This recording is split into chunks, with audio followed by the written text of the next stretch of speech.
Okay, let's start with a short meditation. So find yourself with comfortable posture.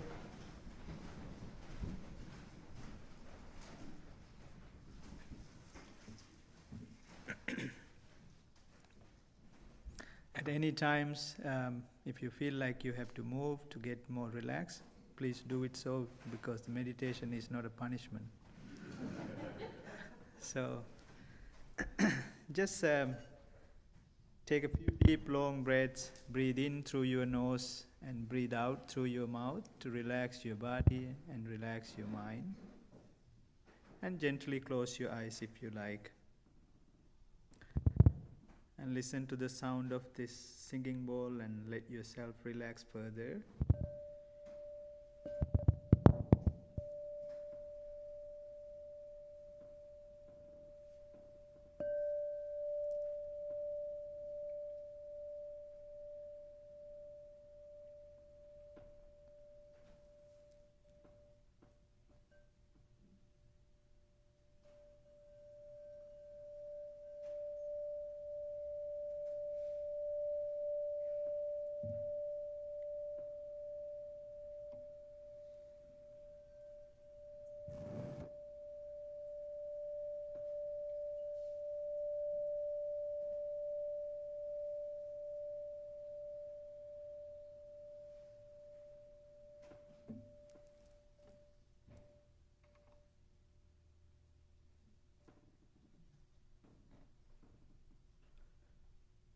Cultivating love and compassion within oneself towards others is a foundation of any practice.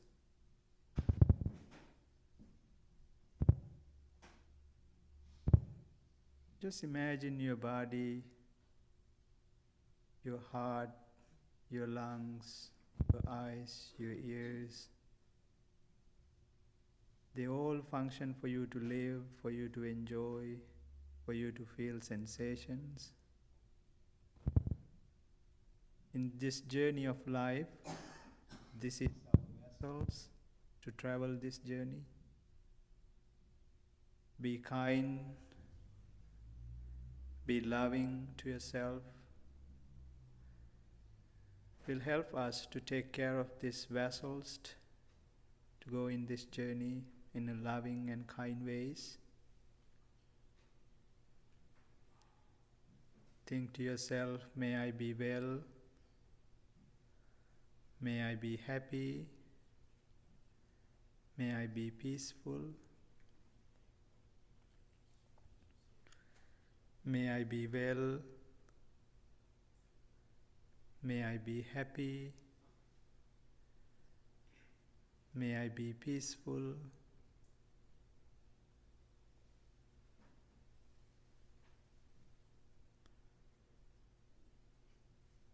may I be well,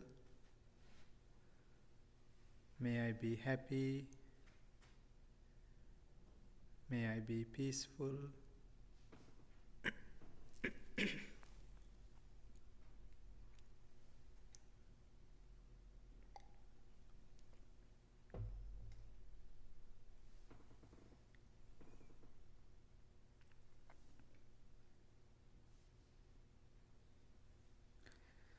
And also send your loving and kind thoughts towards your family.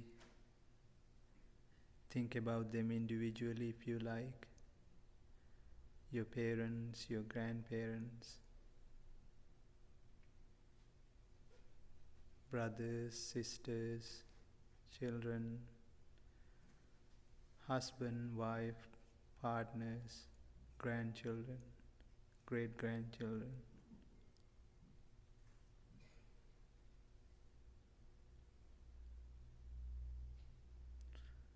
Send your loving and kind thoughts towards all of them,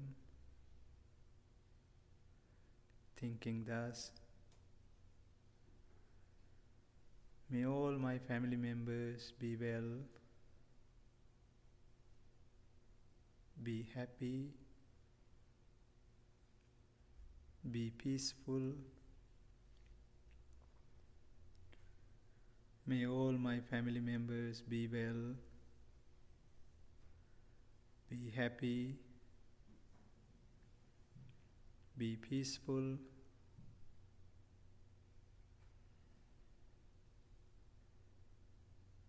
may all of my family members be well, be happy, be peaceful,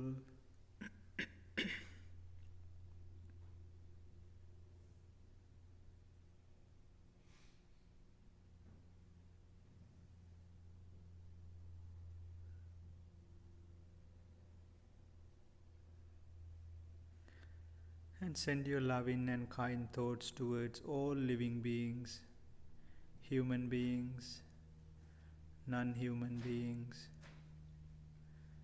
people who are struggling without food, without shelters, people who are going through difficult times because of the wars around the world. We can send our loving and kind thoughts towards all of them, without boundaries. May all living beings be well, be happy, be peaceful,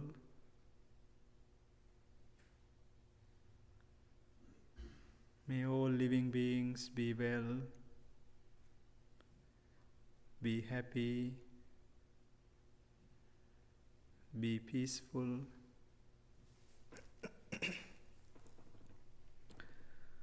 may all living beings be well, be happy,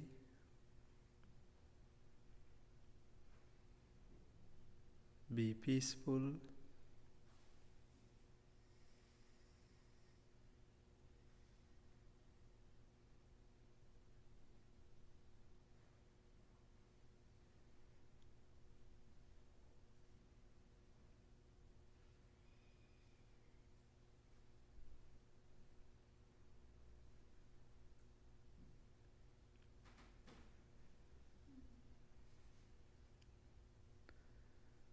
Now all of you are the hearts and minds are full of love and compassion within oneself and towards others. Now gently bring your awareness to focus on your ordinary breath. No need to force your breath. Try to concentrate on each and every in-breath and out-breath. When you breathe in, understand and aware that you are breathing in.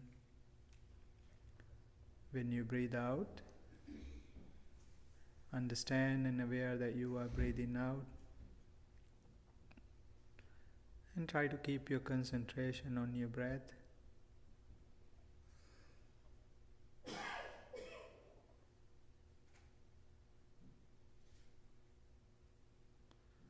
You may get distracted with your thoughts, sounds, sensations, which is very normal. But when you notice that, if you notice that you are being distracted, please come back to focus on your breathing.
If you find yourself being distracted with your thoughts or sounds or sensations, accept and acknowledge that you are being distracted and come back to focus on your breathing.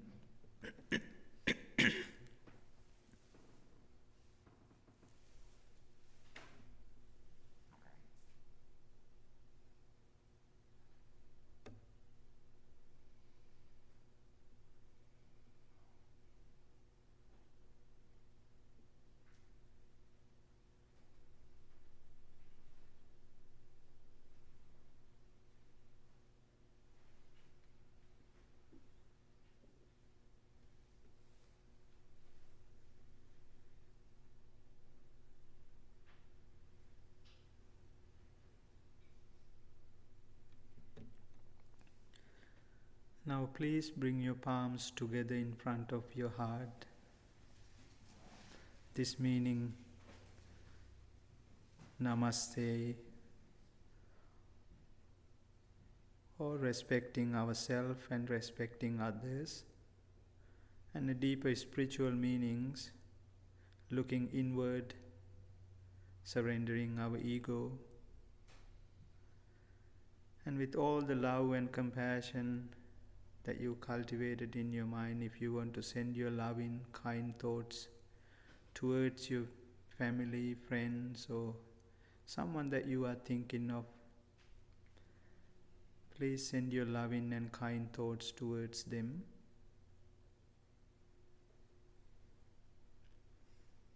And also make a determination, a wish for yourself, determination to practice meditation, even for a short time. May peace be with you all. May no harm come to you. May no difficulties come to you. May you be well. May you be happy.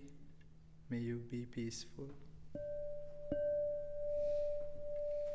And thank you very much. You can open your eyes.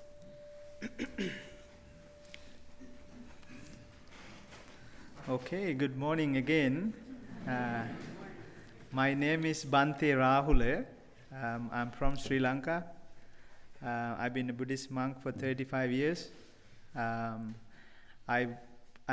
working with Bante Sujata, who has been here so many times. He's the founder of Blue Lotus Temple. First of all, I wanted to thank Reverend Scott and all the others who communicate with me, Lisa, Kathleen here, and I don't know all of them, their names, but I just wanted to thank all of them for having us here. As she mentioned about our temple at Blue Lotus, also used to be in a Unitarian church, was built in 1865. And Bante Sujata, who moved from Detroit, Michigan, to Woodstock, Illinois, and 23 years ago happened to become a Blue Lotus Temple. This is the only temple, if you go to the place, it's a beautiful church, and that's the only church the Buddha and the Jesus and the Mother Mary and everybody exist in one place. Because this is actually the teachings of the Buddha, the separations from religious, ethnicity, and all these separation we human created.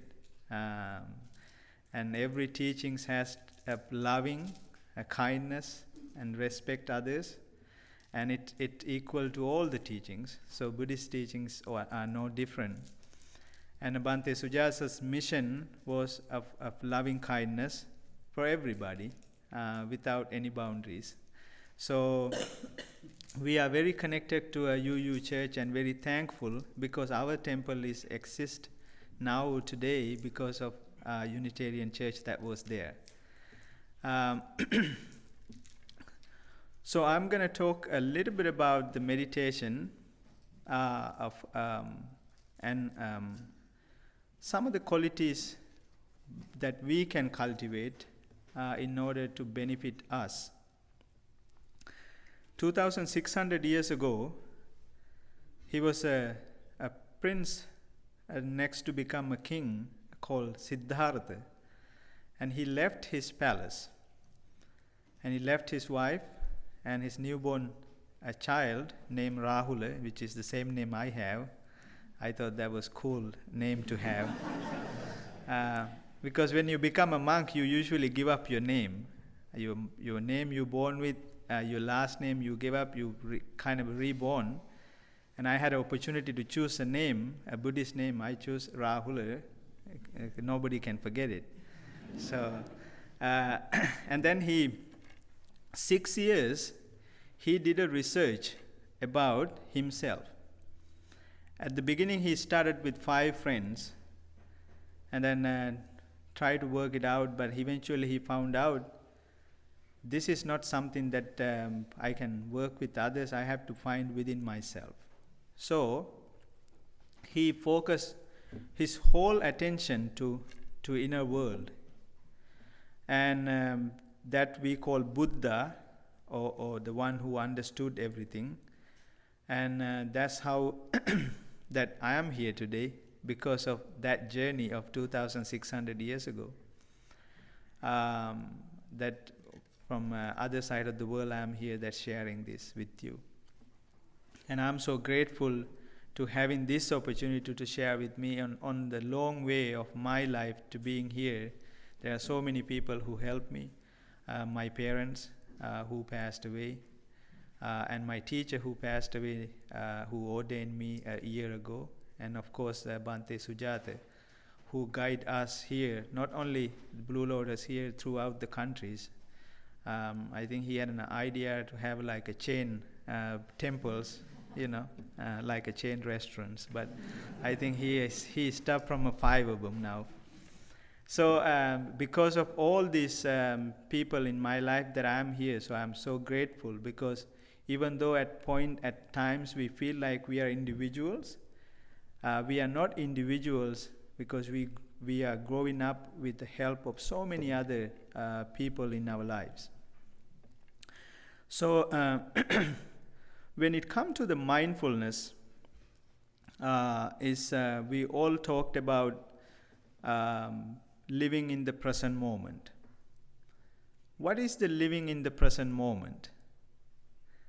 This is something that the Buddha found out in his journey of 6 years of doing a research about what is this present moment, where the people are struggling, what people are trying to overcome. When we think about the present moment, we feel like the present moment is now. The present moment is a combination of your past and your future. Let me make it clear.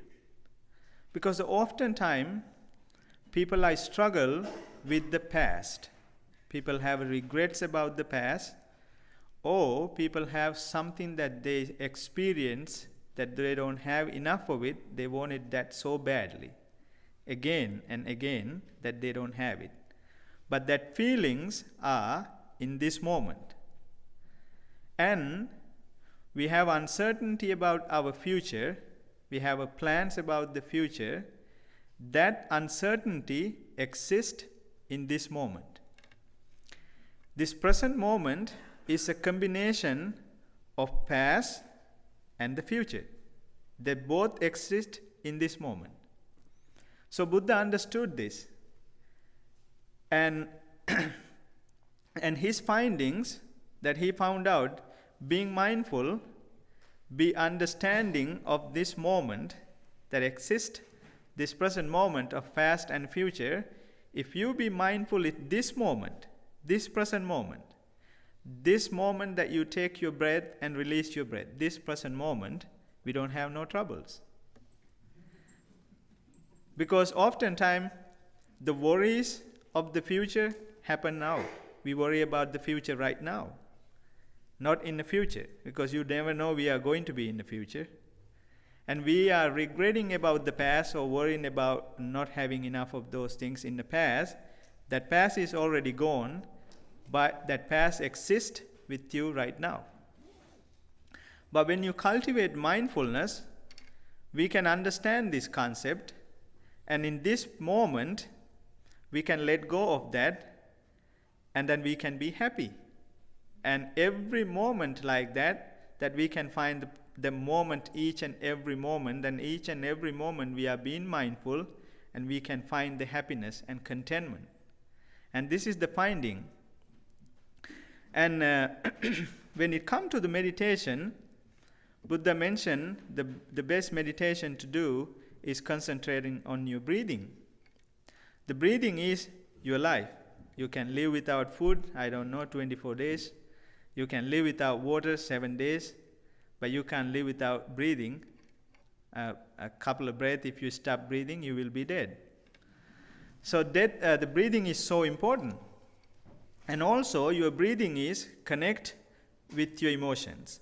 This is when now you are breathing, not like when you're meditating, you don't focus on your breathing. Your breathing is controlled with your unconscious mind. And with your conscious mind, you start to observe your breathing. And that's why when you're young, or if you have young kids, when they go crazy, you say, relax, take a deep breath, right? We don't know why we said that. Because intentionally when you breathe in, if you pay so much attention to your breathing, everything you forget for a moment. Because your breathing is connect with your emotions, that's why when you breathe, breathe faster when you're mad, and now you are not even feeling your breath because you are quiet and calm.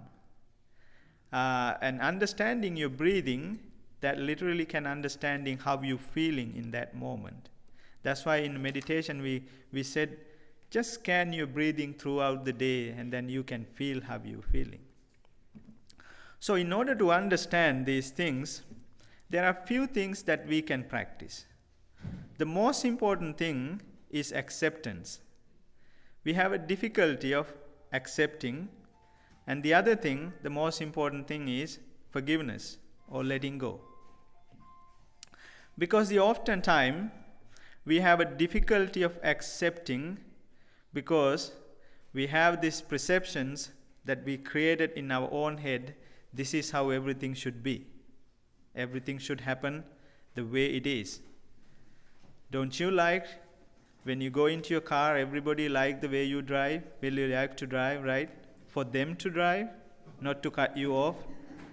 And if you're in a rush, you like them to go a little faster. And the other days, you don't care how fast they drive, right? And then you like people to talk to you the way you like them to talk to you.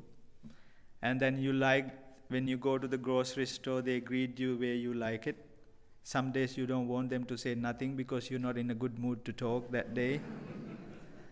But that does not happen, because people have their own brains and they do their own ways, but we don't have a control over that, because we like to compare to others, thinking that we are, in a way, this is our ego, that we are better, not in a negative way, but we are better, but the rest of them crazy.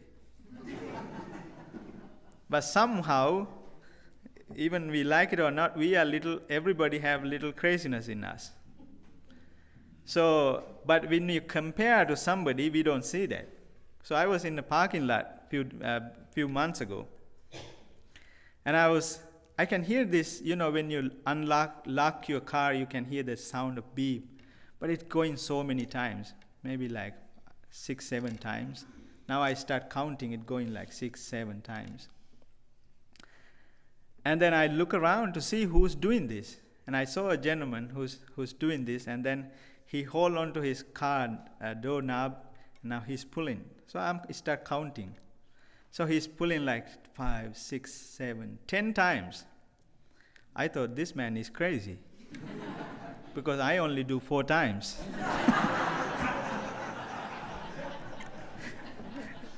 So when you compare to somebody, we see ourselves differently, but we don't see ourselves in a mirror.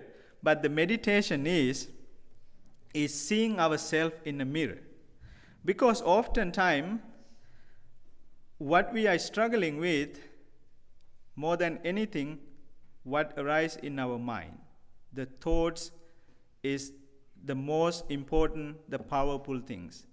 The war created before the gun fires in somebody's head as a thought that has to arise. The peace has to arise in somebody's mind as a thought, because the thoughts are in a physical body, become what you eat, become your physical body, physical health. What you put in your head, your thoughts, become who you are. The thoughts are more important to us. But some of the thoughts that come to our mind, we are not responsible for those thoughts, because the thoughts that arise in our mind is a combination of your experiences and your perceptions and your ideas that you have it in your mind. You will never have a thought that arises in your mind that you never have any interactions with, some shape or form. Think of something seen, heard. Without any of those things, you will not have a thought in your mind. If you have a thought, that without that, tell me if you have one. You will not have one. Because our experiences throughout in our lives, all the information that we collect, that those things, our experiences and our future plans, bring our thoughts. But these thoughts we are not responsible for these thoughts. We are only responsible for our reaction to those thoughts. So anything that happening to us is always, there is a thought behind it, and always bring the thought behind it. If you really pay attention to these thoughts, you can see what your mind does to you. I will give you a little example what happened to me. One day I was waiting outside the temple, about to start the 7 p.m. meditation. It was around 6:30, 6:45. If you've been to Woodstock, our temple, there is a lot of stop signs right in front of the temple. And we were waiting with other people to go to the meditation. And this gentleman who drive a white truck, he stopped at the color light and gave me a middle finger and just drove away. I just waved at him. That's all I did. And later in the day, when I share this experience with other people, they asked me what was my thought process during that time. So I was be mindful at that time, but don't expect me to be that mindful all the time. I might give a finger back too, if I'm not in a mindful. But at that moment, when he showed me the finger, the first thought that arose in my mind was, why would that somebody do to you? This is the original thought. Now, it was somebody else's finger, but I took it as mine and did to me. Now it's stuck in my head. Now, after 20 minutes, he probably at home having a beer, and I got his finger stuck in my head. I'm still dealing with. And he got nothing to do with it. So, and the original thought, when it arises, should say like, you are about to do something good. This is your mind. Be aware of your mind. Because this is the most developed time in the history, in our lifetime. But unfortunately, we are slaves of our mind, because mind tells you all these things. Without questioning, we agree or disagree. I want you to start questioning when these thoughts arise. The original thought came to my mind was, why would somebody do this to you? And now it's all of a sudden, it affects my ego. And now there's bringing the additional thoughts into that, saying, yes, you are about to do a meditation, you're about to do something good. Why would somebody do this to you? Now it's like a story creating in my head, right? But I was so mindful not to go there. And at that moment, I realized I'm not going to be part of this. The thought is there that I did not react to it. But then somebody asked me about, when you waved at him, isn't that in a way that you are taking a revenge in a nice way? Like saying like, yeah, bye, I don't want any part of that. But no. My thought was, I thought if he is having a good day, if he's feeling something good in his heart, he wouldn't show me a finger. His action came, there is a story behind it that has to be something negative. So I felt compassion for him, that I wished that he wouldn't feel what he was feeling at the moment, that if he wasn't feeling that, he wouldn't show what he showed it to me. So I was compassionate towards him, that's why I waved at him. And I've been more generous. He only gave me one finger, I gave him 5 of them. So, if anybody does that to you, be more generous. Give 5 of them. The problem is solved. So, the mind is, even if you like it or not, the mind wants you to have chaos all the time. That's how the mind works. That's how the mind thrives. The mind is not there to make you happy. Don't misunderstand. The mind is not there to make you happy. Mind is there for you to survive. We are only different from the other living beings because of our mind.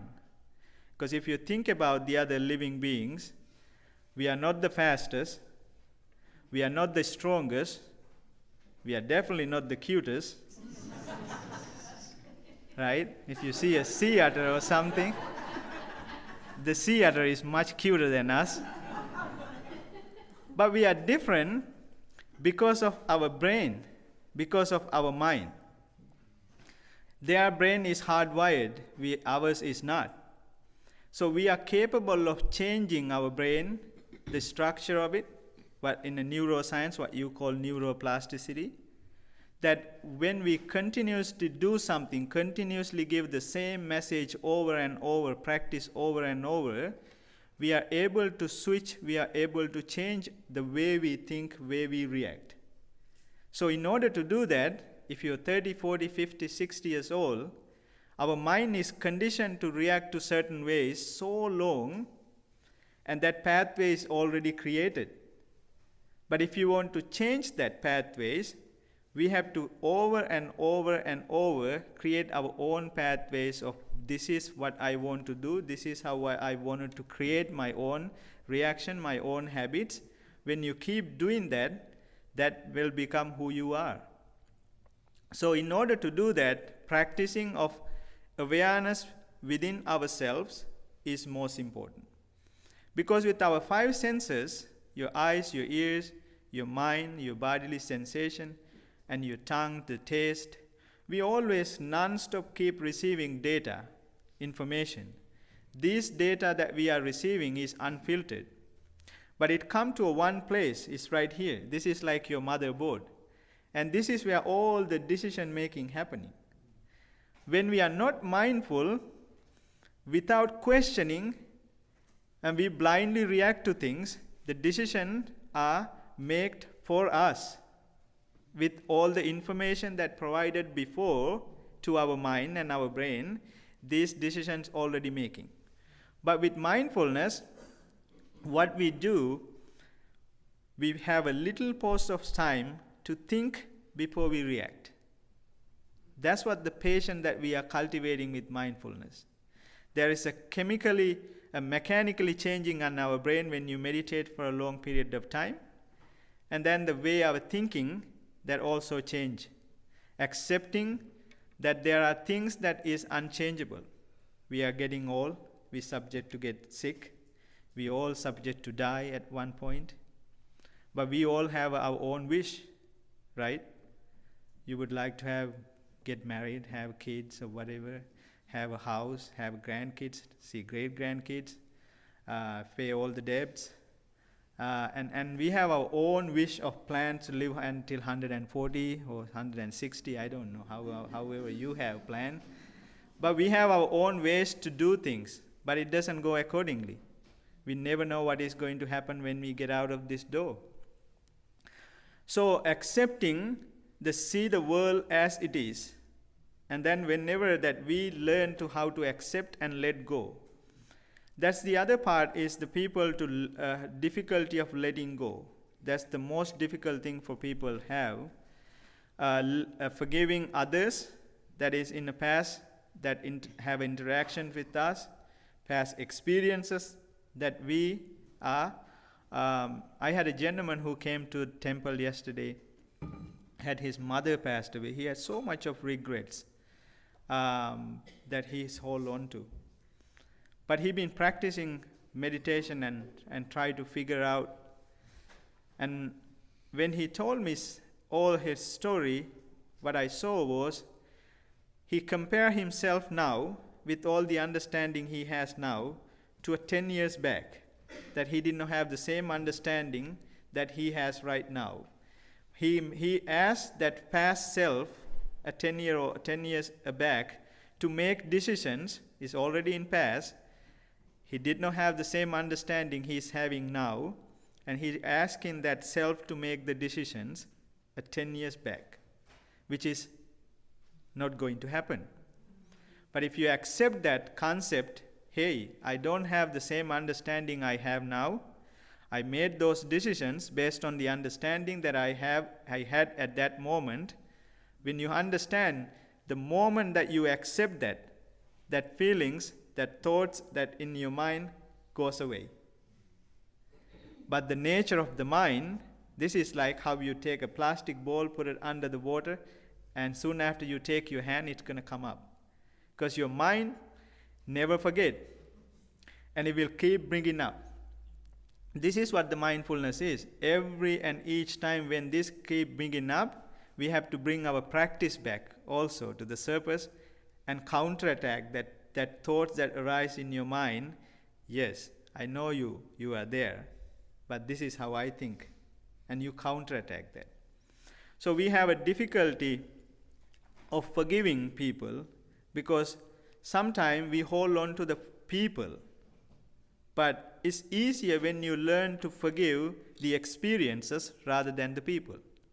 Haven't you had a time, a day, or a moment that you said something to somebody that you regret the way you said it? Haven't you had, any of you? Yes. Yeah? If you haven't, you are a saint. I had it, many of them. So, but are you a bad person? No. At that moment, you are not mindful because you are not being mindful, you are not thinking, you said something, did something. But if somebody hold on, not forgiving you for what you just said in that day and that moment, and not forgiving you for whole your life, how do you feel?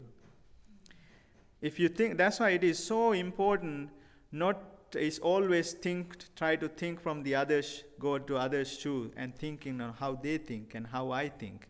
Compare that too. It's always good. But because you had a bad moment, you said something, but how about if you forgive that moment, not the person, that we can have a better relationship with the other people. So these are little things that we already know, because I didn't tell you anything that you don't know. I told you everything you already know. I just brought it up to the surface. This is the nature of your mind. As I mentioned, your mind is always there to drive you nuts. That's the job of the mind. But rather than being a slaves of our mind, a mindfulness, meditation, help us to be a master of our mind. Because the mind will always bring you all these thoughts and ideas. And then we have a responsibility of how we are going to react to those thoughts. That responsibility on us. By cultivating meditation, whatever the meditation that you cultivate, I am not asking you to cultivate Buddhist meditation. There is no such a thing called Buddhist meditation. People ask us when they come to the temple, can we come into the temple? Can we meditate? I always said, if you have a crazy mind, and if you are breathing, you are eligible to meditate. That's all the requirements you need. I think we all have that. So everybody can meditate. So you have to find your own ways, how you can calm your mind, how you can investigate your own self. Because everything, even though we like to blame on the outside the world, because if you turn the television, and you cannot control what is going on there, right? If you get your telephone, you cannot control. With the AI, it will provide you enough information for you to go anywhere and everywhere. Because we are so connected nowadays with the whole world. Back in the days, if you think about before the cell phone arrived, we have a little connection, a smaller group of families. Now the whole world is in your hand. All the information is in there right away. You don't know it's right or wrong. So this is the time we need the mindfulness more than ever before. So no matter where the information comes, once you're comfortable with your own self and your own heart, and this the motherboard, and the information non-stop will receive from all the senses, but you are going to decide how you're going to react. So the Buddhist practice is all about getting this ownership to ourselves. The practice of mindfulness is that.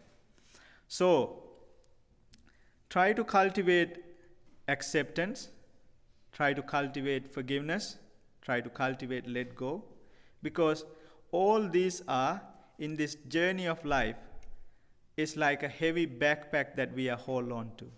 This taking us back, because we hold on to a heavy backpack. So we are carrying so much heaviness. But if we started to let go of these things, we get lighter, we can move forward, we can use this energy for something else rather than worrying and being mad, being angry with others, and always try to fight and argue with others. And most importantly, in our temple and your place, we always teach about respecting others, accepting others, and this is the whole teachings of Buddhist teachings. So learn to respect others, and the loving and kindness is the most important thing that we can give. Most importantly, and the prayer that you can give it to everybody is your smile. If you can give your smile to others with your heart and with your loving and kindness, that's my message to all of you today. And thank you again for inviting us to be here today, and thank you very much. Visit us at UUSG.org.